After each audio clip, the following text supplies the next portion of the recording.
All right, today we are breaking down a really interesting concept in language teaching, the lexical approach. So, let's get right into it. What exactly is the lexical approach? Well, it's all about moving beyond just single words.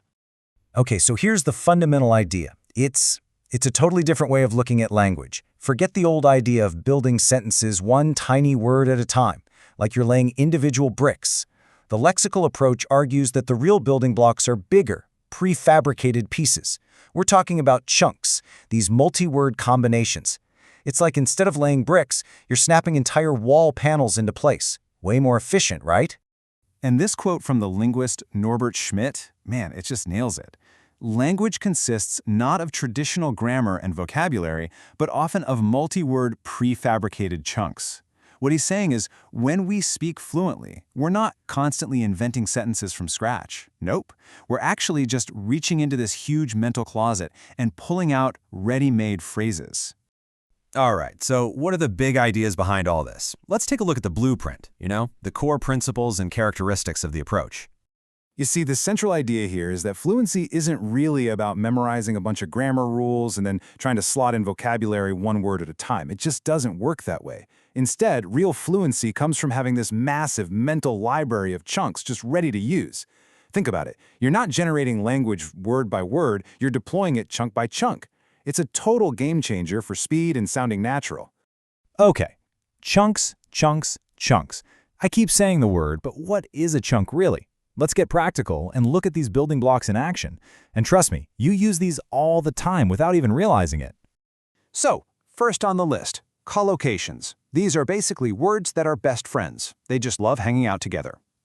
We make coffee, we don't perform coffee. We do our homework, we don't create our homework.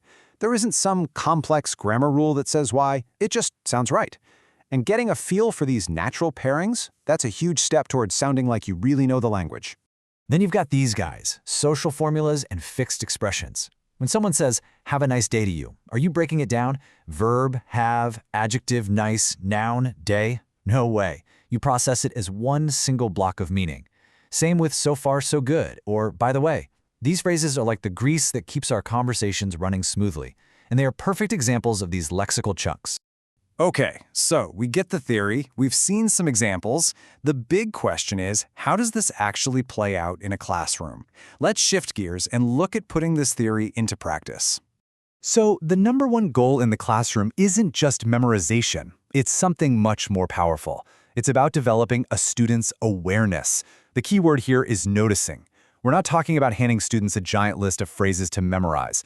Instead, the teacher's job is to train them to see the chunks for themselves, to spot these patterns everywhere, in everything they read and hear. It's like giving them a new pair of glasses to see the language differently.